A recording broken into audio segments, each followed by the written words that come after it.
My name is Jess Jones. I'm a biologist with the Fish and Wildlife Service. My home office is the Gloucester Field Office in Eastern Virginia, but I'm remotely stationed here in the western part of the state at Virginia Tech.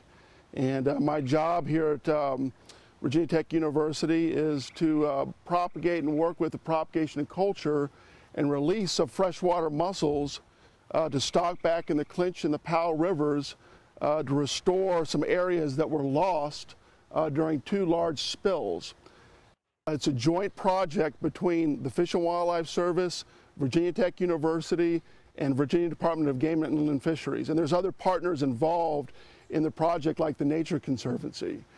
You know, we're always looking to advance the technology at FMCC.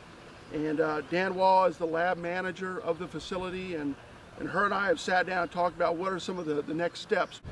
So one of the things that we'll be doing this summer, which is very exciting, especially for me, is going to China to visit the Freshwater Fisheries Research Center in Wuxi, China. And this center, the FFRC, is a world leader in producing culture pearls with freshwater mussel species and various fish species. They have a very advanced aquaculture facility there. And we're hoping to go over there and learn from them about how they are working with a couple of species in captivity to do all the spawning and the captive rearing completely in captivity. So they've closed the life cycle for a couple of species that they're using for producing culture pearls at their facility. The species that we've been using in China since 1960, late 1960, it's called Hylops kiminji. That's the species used for pearl culture.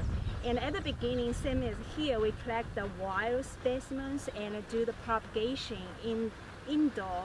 And now we be able to culture those species, you know, in the captivity and in the pond or lake or any kind of, you know, water source, and be able to grow them to adults, and then get them matured in the captivity and use those for the, you know, next generations, which we're looking for doing that kind of work maybe in the future, and see if we can use this kind of technology for our species in US.